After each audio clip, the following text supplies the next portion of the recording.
Hello everyone, welcome back to my YouTube channel. ಇವತ್ತು ಸಿಂಪಲ್ಲಾಗಿ ಈಸಿಯಾಗಿ ಚಿಕನ್ ಗ್ರೇವಿ ಯಾವ ಥರ ಮಾಡೋದು ಅಂತ ಹೇಳ್ತೀನಿ. ನಮ್ಮ ಮನೇಲಿ ಸಂಡೇ ಹೊತ್ತು ಮಧ್ಯಾಹ್ನ ಇಲ್ಲ ರಾತ್ರಿಗೆ ಒನ್ ಟೈಮ್ಗೆ ನಾನ್ ವೆಜ್ ಮಾಡ್ಕೊಳ್ತೀವಿ. ಸೊ ಹಾಗಾಗಿ ರಾತ್ರಿನೇ ಮಾಡೋಣ ಅಂತ ಅಂದ್ಬಿಟ್ಟು ಮಾಡ್ತಿದ್ದೆ. ಇನ್ನು ತರಕಾರಿ ಎಲ್ಲ ತೊಗೊಬಂದಿದ್ದೆ ಸಂಡೇ ಆಗಿರೋದ್ರಿಂದ.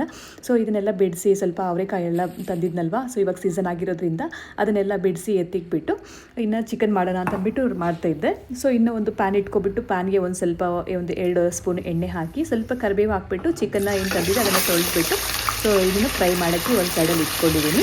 ಸೊ ಇದನ್ನು ಫ್ರೈ ಆಗ್ತಾ ಇದ್ದಂಗೆ ಇನ್ನೊಂದು ಸೈಡಲ್ಲಿ ಸ್ವಲ್ಪ ಹಸಿಮೆಣಸಿನ್ಕಾಯಿ, ಶುಂಠಿ, ಬೆಳ್ಳುಳ್ಳಿ, ಈರುಳ್ಳಿ ಹಾಕ್ಬಿಟ್ಟು ಚೆನ್ನಾಗಿ ಒಂದು ಸ್ವಲ್ಪ ಆಯಿಲಲ್ಲಿ ಫ್ರೈ ಮಾಡ್ಕೊಳ್ಬೇಕು. ಸೊ ಇದನ್ನು ಈ ಥರ ಫ್ರೈ ಮಾಡ್ಕೊಳ್ಳೋದ್ರಿಂದ ತುಂಬಾ ಚೆನ್ನಾಗಿರುತ್ತೆ ಟೇಸ್ಟು, ಮತ್ತು ಗ್ರೇವಿನೂ ಅಷ್ಟೇ ತುಂಬ ಸಖತ್ತಾಗಿರುತ್ತೆ. ಇನ್ನು ಚಂದು ಇವತ್ತು ಚಪಾತಿ ಜೊತೆ ಚಿಕನ್ ಗ್ರೇವಿ ಮಾಡಿಕೊಡು ಅಂತ ಹೇಳಿದ್ದ. ಸೊ ಹಾಗಾಗಿ ಅದನ್ನೇ ಮಾಡ್ತಿದ್ದೆ. ಚಪಾತಿನೂ ಸಹ ಸೈಡಲ್ಲಿ ಕಲಸಿ ಇಟ್ಟಿದ್ದೆ.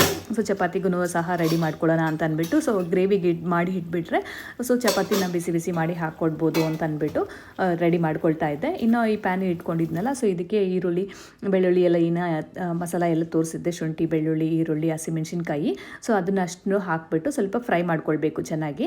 ಸೊ ಇದನ್ನು ಚೆನ್ನಾಗಿ ಸ್ವಲ್ಪ ಫ್ರೈ ಮಾಡಿಕೊಂಡ್ರೆ ಹಸಿ ವಾಸನೆ ಹೋದರೆ ಸಾಕು, ತುಂಬ ಏನು ಡೀಪ್ ಫ್ರೈ ಆಗಿ ಮಾಡೋ ಅವಶ್ಯಕತೆ ಇಲ್ಲ. ಇದನ್ನು ತೆಗೆದ್ಬಿಟ್ಟು ಸ್ವಲ್ಪ ರುಬ್ಕೋಬೇಕು ತಣ್ಣಗಾದ್ಮೇಲೆ. ಸೊ ಸೈಡಲ್ಲಿ ಚಿಕನ್ ಇಟ್ಟಿದ್ನಲ್ವ, ಚಿಕನ್ನು ಸ್ವಲ್ಪ ಎಲ್ಲ ಫುಲ್ಲು ಸ್ವಲ್ಪ ಫ್ರೈ ಆಗಿತ್ತು. ಅದಕ್ಕೆ ಧನಿಯಾ ಪುಡಿ ಮತ್ತು ಇನ್ನು ಅರಿಶಿನ ಹಾಕಿ ಕಲಿಸ್ಕೊಳ್ತೀನಿ.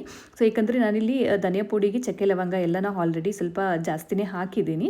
ಸೊ ಪೌಡರ್ ಮಾಡಿಸ್ಕೊಬರ್ಬೇಕಾದ್ರೆ ಮಣ್ಣಲ್ಲೇ. ಸೊ ಹಂಗಾಗಿ ಅದಕ್ಕೆ ಸ್ವಲ್ಪನೇ ಚಕ್ಕೆ ಲವಂಗ ಹಾಕ್ಕೊಂಡಿದ್ದೀನಿ.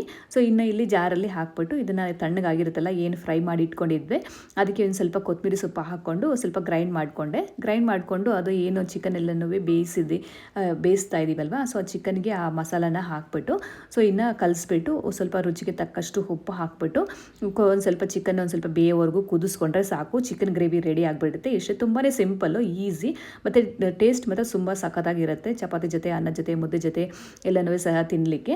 ಸೊ ಒಂದ್ಸರಿ ಟ್ರೈ ಮಾಡಿ ನೋಡಿ. ಈ ಥರ ಏನಾದರೂ ನೀವು ಟ್ರೈ ಮಾಡಿಲ್ಲ ಅಂದರೆ ನನ್ನ ಅಡುಗೆಗಳೆಲ್ಲನೂ ತುಂಬಾ ಸಿಂಪಲ್ ಮತ್ತು ಈಸಿಯಾಗಿರುತ್ತೆ. ನಿಮ್ಗೇನಾದರೂ ಇಂಟ್ರೆಸ್ಟ್ ಇದೆ, ಶಾರ್ಟ್ಸಲ್ಲೂ ಸಹ ಇನ್ಸ್ಟಾಗ್ರಾಮಲ್ಲೂ ಅಪ್ಲೋಡ್ ಮಾಡಿದ್ದೀನಿ ಮತ್ತು ಯೂಟ್ಯೂಬಲ್ಲೂ ಅಪ್ಲೋಡ್ ಮಾಡಿದ್ದೀನಿ. ಒಂದ್ಸರಿ ಚೆಕ್ ಮಾಡಿ ನೋಡಿ. ಮತ್ತು ಯಾರೆಲ್ಲ ಸಬ್ಸ್ಕ್ರೈಬ್ ಮಾಡ್ದಿರಾ ನೋಡ್ತಾ ಇದ್ದರೆ ಪ್ಲೀಸ್ ಡೂ ಸಬ್ಸ್ಕ್ರೈಬ್ ಮಾಡಿ.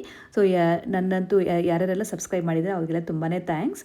ಸೊ ಕೀಪ್ ಸಪೋರ್ಟಿಂಗ್ ಅಂತ ಹೇಳ್ತೀನಿ. ಸೊ ಈ ಥರ ಗ್ರೀನಾಗೇ ಇರುತ್ತೆ, ಯಾಕಂದರೆ ನಾನು ಇಲ್ಲಿ ಖಾರದ ಪುಡಿ ಹಾಕಿಲ್ಲ, ಬರೀ ಹಸಿಮೆಣಸಿನ್ಕಾಯಿ ಅಷ್ಟೇ ಹಾಕಿದ್ದೀನಿ ಖಾರಕ್ಕೆ.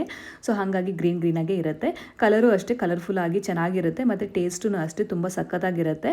ಸೊ ಇದನ್ನು ಲಾಸ್ಟಲ್ಲಿ ಸ್ವಲ್ಪ ಕುದಿ ಎಲ್ಲ ಚೆನ್ನಾಗಿ ಸ್ವಲ್ಪ ಕುದ್ದಾಗಿದೆ ಅಂದಾಗ ಸ್ವಲ್ಪ ಪೆಪ್ಪರ್ ಹಾಕ್ಕೊಳ್ಬೋದು. ಇನ್ನು ಚಕ್ಕೆ ಲವಂಗ ಎಲ್ಲ ನಾನು ಆಗಲೇ ಹೇಳ್ದಂಗೆ ಧನಿಯಾ ಪುಡಿಗೆ ಆಲ್ರೆಡಿ ನಾನು ಚಕ್ಕೆ ಲವಂಗ ಎಲ್ಲ ಹಾಕಿ ಮೆಣಸು ಒಂದು ಸ್ವಲ್ಪ ಎಲ್ಲ ಹಾಕಿ ಪೌಡರ್ ಮಾಡ್ಕೊಂಬಂದಿರ್ತೀನಿ ಮನೆಯಲ್ಲೇ ಮಾಡಿರೋದ್ರಿಂದ ಧನಿಯಾ ಪೌಡರು. ಸೊ ಹಾಗಾಗಿ ಸೊ ಚಪಾತಿ ಮಾಡ್ತಾಯಿದ್ರೆ ಸ್ವಲ್ಪ ಗ್ರೇವಿ ಜಾಸ್ತಿನೇ ಬೇಕಾಗ್ಬೋದು ಅಂತ ಅಂದ್ಬಿಟ್ಟು ಸ್ವಲ್ಪ ಗ್ರೇವಿನೂ ಸಹ ಕನ್ಸಿಸ್ಟೆನ್ಸಿನಲ್ಲೇ ಇಟ್ಕೊಂಡಿದ್ದೆ. ಸೊ ಇನ್ನು ಇದೆಲ್ಲ ಸ್ವಲ್ಪ ಕುದ್ರೆ ಸ್ವಲ್ಪ ಕಮ್ಮಿ ಆಗುತ್ತೆ ನೀರು. ಸೊ ಹಾಗಾಗಿ ಗ್ರೇವಿನೂ ಸಹ ಕನ್ಸಿಸ್ಟೆನ್ಸಿ ಸರಿ ಹೋಗುತ್ತೆ, ಥಿಕ್ನೆಸ್ಸೂ ಅಷ್ಟೇ. ಏನು ಇದಕ್ಕೆ ಕೊಬ್ಬರಿ ಎಲ್ಲ ಏನು ಹಾಕೋ ಅವಶ್ಯಕತೆಯೇ ಇಲ್ಲ. ತುಂಬಾ ಟೇಸ್ಟಿಯಾಗಿ ಜ್ಯೂಸಿಯಾಗಿ ಸಖತ್ತಾಗಿರುತ್ತೆ. ಇನ್ನು ಸ್ವಲ್ಪ ಪೆಪ್ಪರ್ ಫ್ರೈ ಹಾಕ್ಬಿಟ್ಟು ರೆಡಿ ಮಾಡಿ ಕುದಿಸಿದ್ರೆ ನೋಡಿ ರೆಡಿ ಆಗಿಬಿಡುತ್ತೆ. ನೋಡೋಕ್ಕೆ ತುಂಬಾ ಕಲರ್ಫುಲ್ ಆಗಿ ಇರುತ್ತೆ ಮತ್ತು ಟೇಸ್ಟಿ ಆಗೂ ಇರುತ್ತೆ, ತುಂಬ ಸಖತ್ತಾಗಿರುತ್ತೆ. ನೀವೇನಾದರೂ ಈ ಥರ ಟ್ರೈ ಮಾಡಿಲ್ಲ ಅಂದರೆ ಒಂದ್ಸರಿ ಟ್ರೈ ಮಾಡಿ ನೋಡಿ. ಸೊ ಹೇಗಿರುತ್ತೆ ಅಂತ ಅಂದ್ಬಿಟ್ಟು ತಿಳಿಸಿ. ಸೊ ಇಲ್ಲ ಬೇರೆ ಥರ ಯಾವುದಾದ್ರೂ ಮಾಡ್ತೀರಾ ಅಂತಂದರೆ ನನಗೆ ಕಮೆಂಟ್ ಮೂಲಕ ತಿಳಿಸಿ. ಇನ್ನು ಸೈಡಲ್ಲಿ ಹಂಗೆ ಚಪಾತಿನೂ ಮಾಡ್ಕೊಳ್ತಾ ಇದ್ದೆ. ಚಪಾತಿ ಎಲ್ಲ ಮಾಡಿ ಬಿಸಿ ಬಿಸಿಯಾಗಿ ಸರ್ವ್ ಮಾಡಿ ಕೊಟ್ಟೆ. ತುಂಬ ಟೇಸ್ಟಿಯಾಗಿತ್ತು ಅಂತ ಹೇಳ್ತಾ ಇದ್ರು. ಸೊ ಹೋಪ್ ನಿಮ್ಮೆಲ್ಲರಿಗೂ ಸಹ ಈ ವಿಡಿಯೋ ಇಷ್ಟ ಆಗಿದೆ ಅಂತ ಅಂದ್ಕೊಳ್ತೀನಿ. ಪ್ಲೀಸ್ ಡೂ ಸಬ್ಸ್ಕ್ರೈಬ್ ಮಾಡ್ಕೊಳ್ಳಿ, ಲೈಕ್ ಮಾಡಿ, ಶೇರ್ ಮಾಡಿ, ನಿಮ್ಮ ಫ್ರೆಂಡ್ಸ್ ಆ್ಯಂಡ್ ಫ್ಯಾಮಿಲಿ ಜೊತೆನೂ ಶೇರ್ ಮಾಡ್ಕೊಳ್ಳಿ. Thank you so much. ಇನ್ನು ಮತ್ತೊಂದು ವಿಡಿಯೋ ಒಂದಿಗೆ ಬರ್ತೀನಿ.